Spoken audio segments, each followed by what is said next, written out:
Yes, welcome to another video. I'm Lewis and above me is Jordan. This is a big one, guys. It's the Liverpool preview.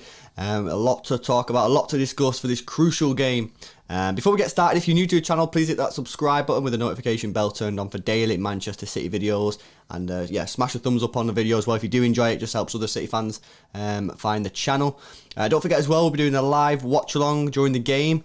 And afterwards, all Xtra Club members can take part in the live phone-in show live on YouTube, where you can ring in and give your thoughts on the game. Hopefully we'll get the 3 points. The link is in the description for the Xtra Club. As I say, a lot to talk about. The first one, I want to talk about the right wing position. It says, you know, it is obviously a crucial position because, you know, they can score goals, create assists. You know what a right wing position is. But there's a lot of candidates. You got Raheem Sterling, Ferran Torres, Bernardo Silva and Riyad Mahrez. Difficult one. It is a difficult one. Mahrez played decent against Olympiacos, so he's put his name back into the hat. Bernardo, we've not really seen right-wing Bernardo for a while. Yeah, a long time, innit? So I'm not really sure about that one. But you know that if he does play there, he'll put a job in. He's probably going to be good, you know what I mean? Work rate, mega. So he'll put a big shift in. And then you got Sterling and Ferran.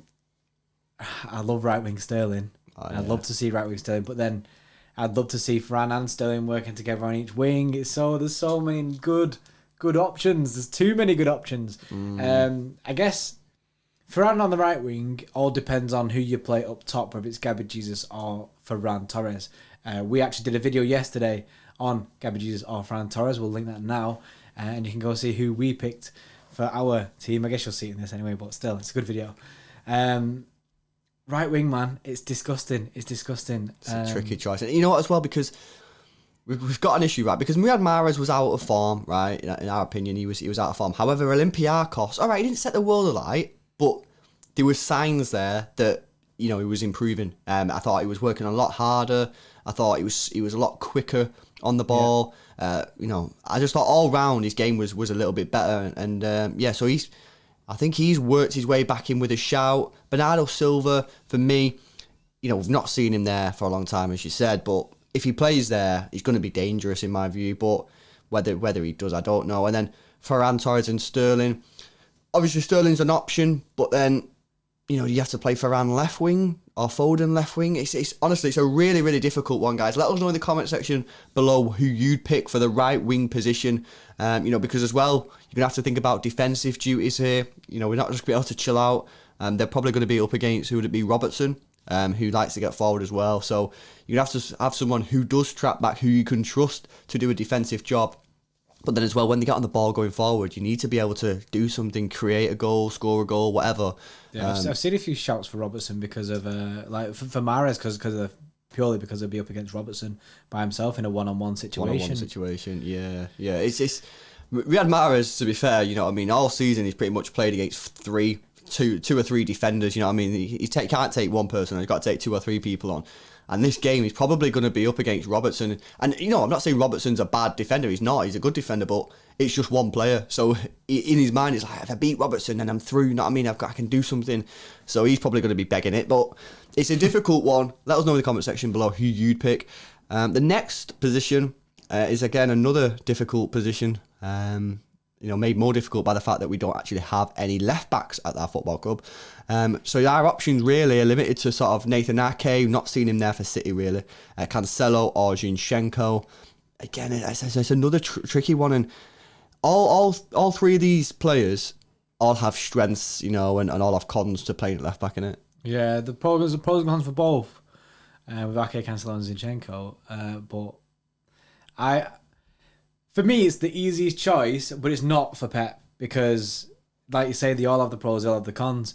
For me, I'd go Cancelo at left back just because he has been playing well, Cancelo. He scored against Olympiacos when he came on. He does bring a bit of energy and he can offer defensive support on that left-hand side. And we know Liverpool have so much pace. So to have Kyle Walker on the right-hand side and Cancelo on the left-hand side, that's big. That is big. But, you know what I mean? Like, I'm just saying that now, and I'm just thinking of the Arsenal game where Cancelo and Kyle Walker both played on the right-hand side, and you wouldn't put it past Pep to do that again. But if we're starting with a left-back, well, you know what I mean, a makeshift left back. For me, it has to be Cancelo. Like say, we've not seen Ake actually play in that position for us, or not at least a lot. And Zinchenko played against Olympiacos. I just don't think he plays against Liverpool. It's another interesting one. I'm ruling out Ake here, just due to the fact that he's not really played in that left back position. This is obviously presuming, guys, that we go for at the back. Obviously, Pep could do a madness in it. We don't know, but if we do play for at the back, I don't see Ake playing as a typical left back. You're going Cancelo. I guess the choice you have here, right, is you pick Cancelo, you get an attacking threat, and if he comes back, he can defend. But you are at risk of exposure if Cancelo goes a little bit too forward, or he doesn't sort of understand properly his defensive duties, and then we get smoked by Salah or something. Or you go Zinchenko, who isn't going to go forward, and you can tell Zinchenko just to chill, and all he has to do is play it safe and sort of stay back and just sort of cover Salah. Yes, obviously he's slower than Salah, but he can just play a little bit deeper, stay behind Salah, let Salah in front of him all the time. If we've got the ball. The 7.5 out of 10 situation that we always say. It's an interesting one, guys, and I think most of you guys will be saying Cancelo, but I'm just going to go against the grain here. I'm going to go Zinchenko and just beg that he just has a 7. I'm just going to have a beg. I'm just going to say that please, Zinchenko, mate, just get that 7.5 match rating, and that'll be a good day. I'm sure many will disagree with that, and to be fair, as soon as we stop recording, I'll probably disagree with myself, but that's what I'm going for. Let us know in the comment section below who you'd pick. And that doesn't stop there, guys. More decisions Pep has to make, and it's in the centre midfield position. This, for me, could be where the game is won or lost. Love that saying, but it's true. You know what I mean? Can we dominate the ball? And what do we do? Do we do double pivot? Is it Rodri Gundogan? Is it a Rodri Bernardo? Is it Gundogan Bernardo? Do we see Foden playing a little bit deeper? Where does Kev play? It's a massive decision, this. It is. It's the heart of the team. It's right in the middle, like I say. It could be won or lost here. And this really, for our team, this is what controls the pace of our game. You can you see when sometimes we play a double pivot, slows it a lot down. When we play, say Rodri and Gundo playing next to each other, they kind of cancel each other out, and it kind of kills the game a little bit. I'm completely out of this. Like my brain can't accept the fact that we have all these options. KDB is a must, and he's obviously the starter there, and I don't think anyone will disagree with that. Rodri for me starts. That might be a bit controversial. A lot of people don't like Rodri at the moment. People are slating him a bit. I like Rodri. I think Rodri starts. It's just that other position. It's that other position. And I've said before, I think it was a live stream, or it might have been the phone-in show. I said double pivot. And I said double pivot with Gundogan. And I don't like it a lot. But I'm sticking with it. He doesn't like it, but I don't like it. Anyway. I don't like it. My brain, everything in my body right now is saying, Jordan, you hate double pivot, leave it. But nah, I'm going with Rodri Gundo, and I'm going to accept all the roasting in the comments. I went against the grain with the left back situation, right? And you're going against the grain here with your midfield, innit? Yeah. Sometimes you got to pick what the brain is telling you, not what your heart is telling you, innit? Yeah. Like in my heart, I'd play Foden, Bernardo, and Kevin, innit? Yeah, of course. You Sack the defence. I'm not bothered. Just go for it. But that's my heart. That's my that's what I want to see. But my brain, your brain's saying that's stupid. Restricts you, doesn't it? We need to think about this now. Yeah, I've said before the double pivot works against good teams, right? Yeah. And I've said that. I've said that before. However, the more I think about seeing Bernardo Silva next to the holding midfielder, the more I like that. More. So I'm gonna go Rodri over Gundogan purely just for height. And the last thing we want to be doing is conceding off a set piece or something like that. So I'd prefer Rodri in there. Bernardo Silva next to him. I'm going to say to Bernardo, look, your main job there is to help Rodri out. When we got the ball, you can go forward and help out attacking. However, you've got to be thinking sort of a box-to-box. You are a box-to-box player now. And then in front of him, I'd probably go Kev. But it is massive. To be fair, with the energy that Liverpool bring to every single game, Bernardo could suit that because he also brings probably the most energy in the team. He runs the most, he covers the most distance, and for him to play box to box, that could suit him really well in this game. Yeah. Again, another massive decision for Pep, and another. No one's going to be happy with this team. I can guarantee you now, when the team comes out, there'll be someone saying, "Oh, this team's rubbish. I would have done this. I would have done that." But you know, you got to trust him. You got to trust Pep, and that brings us to our next and final point, and it's whether or not does Pep do a madness here, or does he just play a standard team? You know, over the years since we've had Pep, guys, we've seen massive games where Pep has just done something completely mad. Sometimes it paid off, and quite famously, sometimes it doesn't pay off, and you know, City fans can get a little bit agitated. Is that a word? Yeah, a little bit frustrated with the team that he's put out. I don't know, obviously, I have no idea what Pep's going to do, and no one does really. No one knows what's going on inside that guy's brain, but I just hope, right? I just hope whatever he picks, I just hope it's something that we've worked at. You know what I mean? The Leon, I just keep on bringing back to Leon, yeah, but Leon clearly wasn't worked properly. Yeah, that formation didn't work. It's because it was rushed through. So if Pep decides to do something mad, I just hope it's something that we've had plenty of time to work on off the pitch, you know, at the training ground. We've watched plenty of videos, and every player understands. That's a fundamental part of when you change your system. The player has to know exactly what their job is, because if for 1 minute a player goes, I'm not sure what I'm meant to do. Am I meant to press? Am I meant to drop? Am I meant to go over there? Am I meant to go over there? What am I meant to do? The whole system. And I've said this before. I've made this comment before. I feel that under Pep's system, if one player is sort of not knowing what they're doing, I feel that the whole house just falls down. It's like everyone has to be on the same page. It's like traffic, isn't it? Do traffic. Say you're in a massive queue of traffic and one car slams on. Right, like ages ahead, miles ahead. That'll have an impact on every single car behind it. Every single car will have a knock-on effect of that. These dead analogies, isn't it? Right? What do you think, guys? No, it's true. It has a knock-on effect. So, I think this is a car crash. Oh, love it. So I feel like Lewis said, and I agree with one player not fully understanding his role, or even just for a couple of seconds, it flows everything out of front. You know what I mean? Everything's out of it, and in that 1 second or minute that whoever player isn't quite on it, that's where Liverpool will pounce, because they are a team that will pounce on you. If you give them any opportunity, they'll go for it and they'll score because they're clinical. Yeah, no, I agree. So basically, just pick a team that, you know, we could see, like I alluded it to before, Arsenal. That was a madness.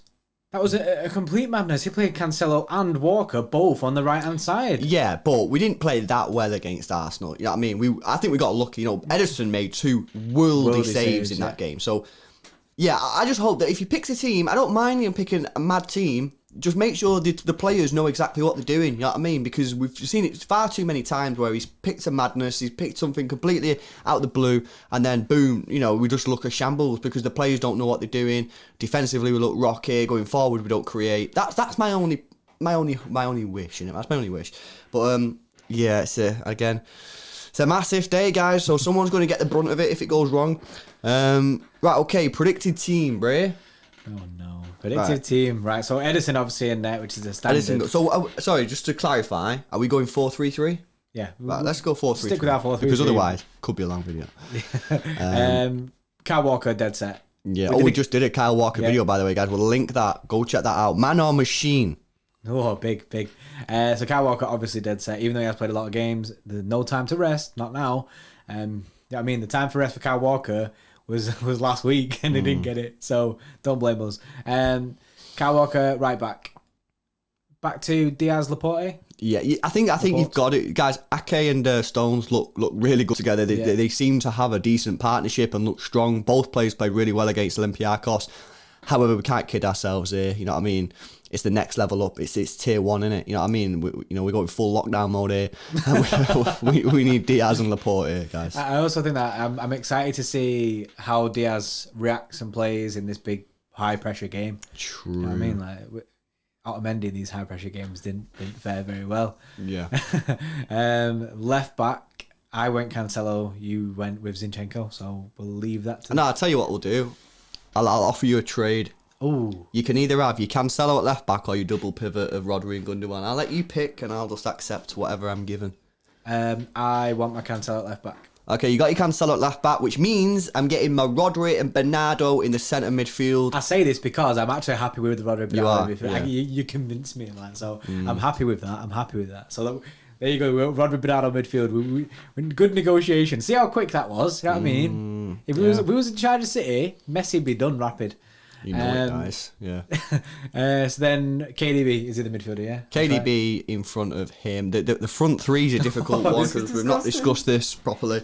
Right, okay. Let's start with the striker because we've already done this one.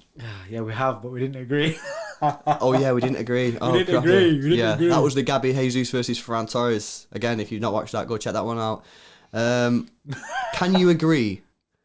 Can you agree to a Gabby Jesus? Are you willing to compromise? Or are you? I said in that video that I'm happy for either to start. I am happy for either Gabby or Ferran. And see, I nearly convinced. Okay. Gabby. You go Gabby. And then Ferran Torres. Would he get in the game? Are we going Gabby, Ferran right, Sterling left, or Ferran left, Sterling right? Oh, did you talk about Mahrez? Oh, is Mahrez getting thrown in? I tell you what. My suggestion is, right. I go Gabby Jesus up top, Ferran Torres left, and Raheem Sterling right. That's what I'm doing. Yep, I'm with you. I'm sorry. Full send. I'm sorry. Some big players. We've not even mentioned Phil Foden. He doesn't get in this team. Riyad Mahrez, whilst he did play all right against Olympiacos, I just got to go with players that I feel are just at the races right now, and that's the team, guys. You will disagree, and no doubt. But yeah, let us know in the comment section below, innit? If you disagree with our team, like the video. If you don't disagree, like the video. Yeah, I think that's a good team, though, guys. Think about the pace up front as well. Think about the pace, guys. We've got to be on it. You know, Van Dijk's out. We've got to take points off him because, guys, you know that we will not win at Anfield, right? We've not won there since 2003, so we've got to take points at them at the Stade de Etihad. So, guys, if you have liked this video, please smash the like button. Is that what it's called? Yeah, it's a like button, isn't it? Like button. Big button. Smash the like button. Subscribe if you're new. And my prediction, by the way, score prediction. Oh, I'm gonna back us, guys. I'm gonna back us huge. Not huge, but I'm gonna go. I'm gonna go 2-0, guys. I'm gonna go 2-0. I'm going 3-1. That'd be sick, wouldn't it? Yeah, it would be sick, bro. I'll be popping off, guys. Put your score predictions in the comment section below, and we'll catch you in the next one.